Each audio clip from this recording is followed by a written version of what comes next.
Assalamualaikum warahmatullahi wabarakatuh. Ya, soft yang belakang sudah mulai berkurang powernya, Pak. Ya, karena yang di belakang ibu-ibu mungkin kalau di total tinggal 3 soft ya. Iya, sudah sibuk bikin kue lebaran, Bu?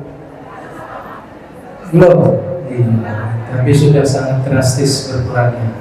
Alhamdulillah yang bapak-bapak ini masih 80%. Sekali lagi Assalamualaikum warahmatullahi wabarakatuh.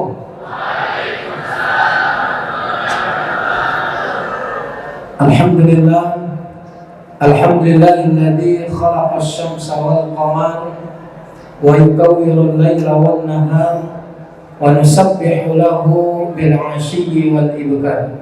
Asyhadu an la ilaha illallah wahdahu la syarika lah wa asyhadu anna Muhammadan 'abduhu wa rasuluhu la nabiyya wa la rasula ba'dah. Allahumma shalli wa sallim ala sayyidina Muhammadin wa ala alihi wa sahbihi wa sallim ajma'in, amma ba'du. Hadirin Bapak Ibu, saudara sekalian, jamaah salat tarawih dan salat witir rahimakumullah.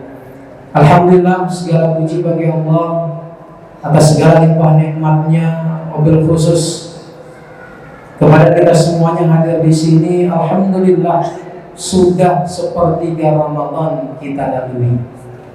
Semoga Ramadan kita di bulan Ramadan yang sudah sepertiga yang kita lalui, baik itu yang wajib maupun yang sunnah, diterima di sisi Allah Subhanahu wa taala. Amin ya rabbal alamin. Dan semoga kelak di akhirat kita akan menjumpai dari ibadah Ramadan kita akan memberatkan timbangan kebaikan kita di yaumul hisab nanti. Amin ya rabbal alamin. Kemudian salam dan salam tak lupa kita sanjungkan kepada Nabi kita Muhammad sallallahu alaihi wasallam bi qaulina Allahumma shalli ala sayyidina Muhammad wa ala ali sayyidina Muhammad. Bapak Ibu, para santri, saudara sekalian, jamaah Allah Subhanahu wa taala. Adapun pada kesempatan malam hari ini, untuk atau tema tarawih malam hari ini yaitu tentang Al-Qur'an sebagai pedoman dan petunjuk kehidupan. Di dalam Al-Qur'an surat Al-Baqarah ayat 185 yang sering kita dengarkan ayatnya, Allah Subhanahu wa taala berfirman, A'udzu billahi minasyaitonir rajim. Syahrul Ramadan alladzi unzila fihi al-Qur'an hudan lin-nasi wa bayyinatin minal huda wal furqan ila akhir ayat. Syahrul Ramadan, bulan Ramadan, alladzi unzila fil Qur'an, di mana di bulan tersebut Allah turunkan Al-Qur'an, hudan lin-nas, yang mana Al-Qur'an itu adalah sebagai pedoman, sebagai petunjuk bagi manusia. Sebelum saya lanjutkan kultum ini, saya ingin bertanya kepada Bapak Ibu, Al-Quran sebagai pedoman dan petunjuk kehidupan, kira-kira dengan pernyataan tersebut, ada dengan statement tersebut, Bapak Ibu sepakat? Setuju? Baik, alhamdulillah. Pertanyaan kedua, kalaulah kita sepakat bahwa Al-Quran sebagai pedoman dan petunjuk kehidupan, pertanyaan kedua, apakah Bapak Ibu sudah merasakan Al-Quran tersebut sebagai petunjuk kehidupan Bapak Ibu hingga saat ini? Jawabannya bervariasi rupanya. Tadi pertanyaan pertama sepakat saya. Ya, tiba pertanyaan kedua, ya, berikhtilaf. Ya, ternyata bukan ulama saja yang ikhtilaf, bukan ulama saja yang beda pendapat, jamaah atau bahkan beda pendapat. Boleh, ya, beda pendapat itu sangat lumrah. Baik, Bapak Ibu Allah Subhanahu wa taala, ya, tentu itu firman Allah. Maka sepakat tidak sepakat itu kalam Allah, bukan kalamul bashar, bukan firman kalamnya Muhammad ataupun manusia yang lain. Akan tetapi bagaimana Al-Quran itu bisa menjadi pedoman dan petunjuk kehidupan kita? Maka setidaknya ada 3 tahapan yang harus kita lalui kalau Al-Quran itu ingin menjadi pedoman dan petunjuk kehidupan kita. Apa saja yang 3 tersebut? Yang pertama, Al-Quran akan menjadi pedoman kita selama Al-Quran itu kita baca. Mustahil kita bisa mendapatkan petunjuk dari Al-Quran kalau tak pernah baca Quran. Ya, itu namanya mustahil. Saya dapat hidayah. Hidayah apa? Dari Al-Quran. Pernah baca Quran? Pernah, kalau bulan Ramadan saja. Ya. 11 bulan yang lalu, ya, Qurannya disimpan rapi dalam lemari. Hanya bulan Ramadan Qurannya dibuka kembali. Bagaimana kita dapat petunjuk dan pedoman kehidupan kalau Al-Quran tidak dibaca? Karena Al-Quran itu sendiri berasal dari kalimat masdar, dari kalimat fi'il, dari kalimat fi'il yaitu qara'a yaqra'u, yang artinya adalah membaca. Masdarnya adalah Quran, yaitu bacaan. Maka wajib Al-Quran itu untuk dibaca. Tak mungkin dapat petunjuk pedoman kalau tak baca Al-Quran, mustahil. Ya. Bulan Ramadan, syahrul Ramadan alladzi unzila fil Quran. Maka karena Al-Quran itu diturunkan di bulan Ramadan, maka umat Islam Indonesia animo atau antusiasnya untuk berinteraksi dengan Al-Quran di bulan Ramadan sangat luar biasa. Biasanya habis sholat zuhur, habis sholat subuh, setelah selesai sholat berjamaah, setelah dzikir doa langsung pulang. Ini bapak-bapak nggak langsung pulang, Bu. Betah di masjid lama-lama. Sampai apa? Istrinya kecarian, kok bapak nggak pulang-pulang gitu. Ya, khawatir ada apa di jalan. Rupanya apa? Ya, di dalam masjid lagi asik baca Al-Quran, walaupun cuma di bulan Ramadan. Tapi alhamdulillah daripada tidak sama sekali. Betul Pak? Iya. Bulan Ramadan nggak baca Quran, apalagi di luar bulan Ramadan. Ya, maka mudah-mudahan selesainya Ramadan tahun ini akan memberikan impact, akan memberikan pengaruh. Ketika selesai bulan Ramadan kita tetap membaca Al-Quran. Karena mustahil kita dapat pedoman dan petunjuk kehidupan kalau Quran itu tadi dibaca. Kemudian yang kedua, Al-Quran akan menjadi pedoman dan petunjuk kehidupan selama Al-Quran itu dikaji dan dipahami, direnungkan dan dihayati. Bahasa lainnya disebut dengan tadabbur Al-Quran. Mustahil kita baca saja kemudian kita dapat petunjuk, dapat pedoman. Kenapa? Karena Quran itu bahasa Arab, bukan bahasa Minang, apalagi bahasa Jawa. Quran itu bahasa Arab, maka perlu kita ketahui artinya, perlu kita kaji maknanya, direnungkan dan dihayati. Jangan puas dengan pahala saja, karena mayoritas umat Islam Indonesia hanya puas dengan pahala dari membaca Al-Quran. Maka di bulan Ramadan, Masya Allah, targetnya luar biasa. Apalagi santri-santri, karena ada reward nanti kalau khatam sekian, ada hadiah. Ya. Tapi jangan puas dengan pahala, jangan puas hanya dengan membacanya. Apalagi santri membacanya tak tahu tempat, tak tahu kondisi. Lagi tadarus bersama, baca Quran masing-masing. Jangan di sini, baca di kamar. Ya. Kita lagi bersama-sama berjamaah baca Quran. Sudah dipandu malam pertama, juz pertama, malam kedua, juz kedua, hingga terakhir. Ini baca juz 10, santri baca juz 20. Itu namanya jaka sembung. Ya. Maka sesuaikan situasi dan jangan puas.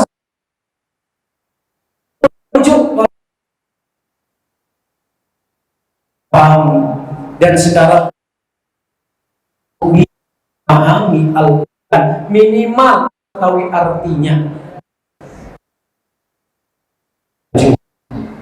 Bahkan sekarang ada yang diterjemahkan per kata, di bawahnya langsung ada maknanya. Tak cukup dengan maknanya, bisa kita buka tafsirnya. Kalau tak punya kitab tafsir, gampang, tinggal download saja di Play Store. Tulis tafsir Al-Quran, tinggal pilih mau tafsir apa tersedia. Jadi tak cukup Quran itu hanya dibaca, kemudian itu bahasa Arab, harus dipelajari. Maka dipelajari, dipahami, dan dikaji supaya kita dapat pengetahuan. Kemudian yang ketiga, apakah pedoman dan petunjuk kehidupan dari Al-Quran itu langsung kita dapatkan dengan membaca dan mengkajinya? Belum. Al-Quran itu akan masuk ke dalam relung sanubari hati kita kalau setiap ayat yang kita baca, kita renungkan dan diamalkan isinya, diikuti petunjuknya, baru dapat hidayah, pedoman. Kenapa? Karena banyak orang yang baca Quran tahu artinya. Kenapa? Dia buka artinya, tapi dia tak diamalkan. Kenapa? Karena takut, tak sesuai dengan kebiasaannya. Apa contohnya? Dalam surat Al-Maidah ayat 38 Allah berfirman, billahi minasyaitonir rajim, was-sariqu was-sariqatu fahuma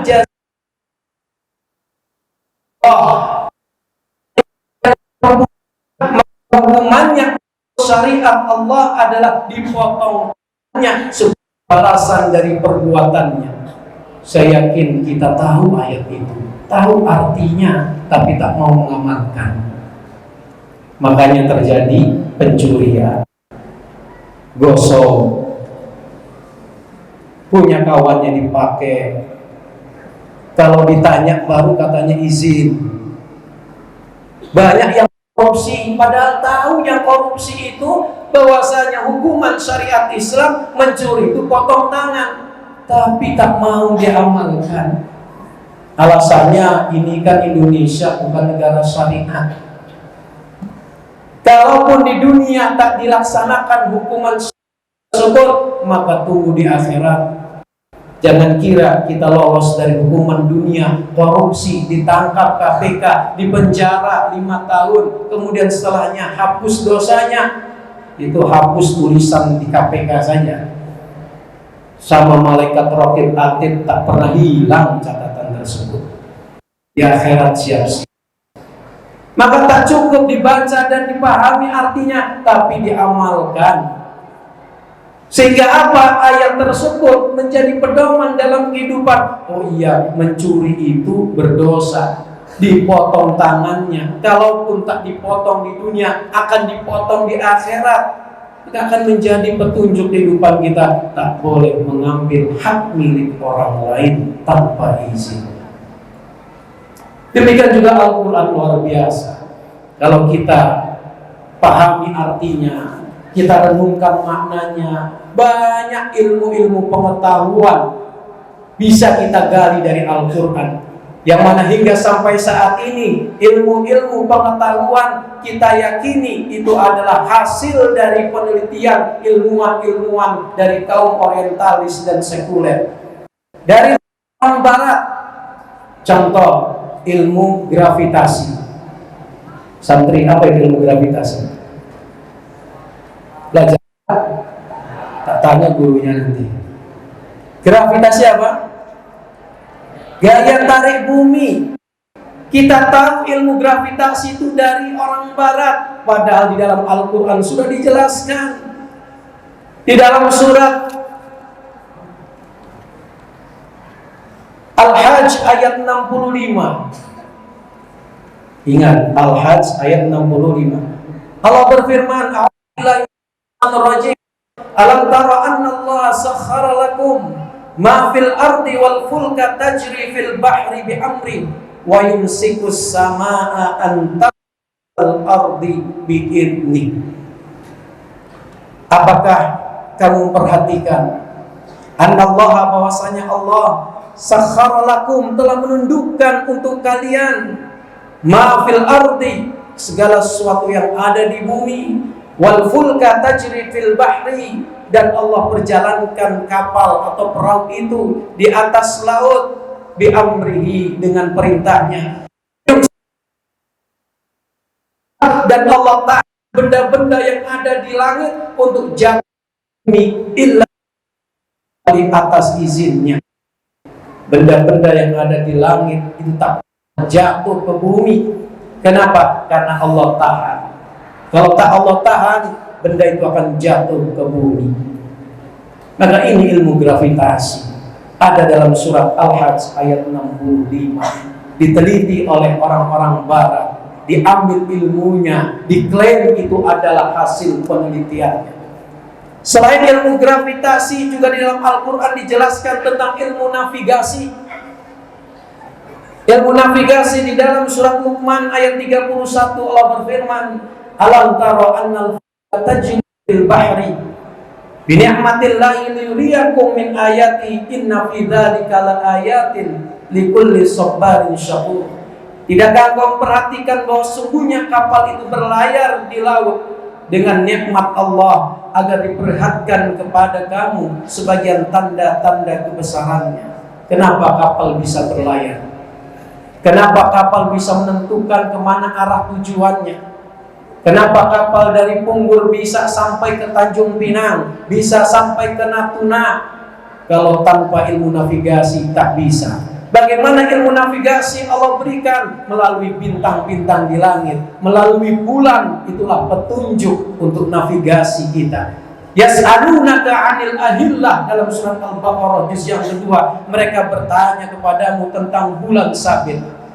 Qul hiya mawaqitu lin-nasi wal hajj. Katakanlah bahwasanya bulan sabit itu sebagai penunjuk waktu bagi manusia dan sebagai arah petunjuk untuk melaksanakan ibadah haji. Banyak kalau dibahas tentang ilmu-ilmu yang ada dalam Al-Quran. Pertanyaannya, mau tidak kita menggalinya? Apakah kita sudah cukup puas dengan pahala ketika membacanya? Apakah hanya puas dengan menerjemahkan artinya? Tidak. Al-Quran tidak akan menjadi pedoman dan petunjuk kehidupan kita selama tidak kita lalui 3 tahap tadi: membacanya, menghayatinya, dan mengamalkan isinya. Maka bulan Ramadan menjadi bulan yang tepat bagi kita untuk berinteraksi dengan Al-Quran lebih dekat lagi dibandingkan dengan bulan-bulan yang lainnya. Karena Al-Quran telah akan memberi syafaat kepada kita semua di yaumil qiyamah nanti. Sesuai sabda Rasulullah, "Iqra'ul Qur'an fa innahu ya'ti yaumil qiyamah syafi'an li ashabihi." Bacalah Al-Quran. Secara terjemahan memang iqra itu artinya baca. Namun kalau kita dalam ilmu sastra bahasa Arab, iqra itu bukan hanya sekedar membaca, tapi memahami, mempelajari serta mentadabburi. Maka lakukan ini kepada Al-Quran. Fa innahu ya'ti, karena Al-Quran itu akan datang syafi'an, sebagai pemberi syafaat yang akan menolong kita yaumul qiyamah, pada kiamat nanti. Mudah-mudahan kita semua menjadi sahabat-sahabat Al-Quran, karena membaca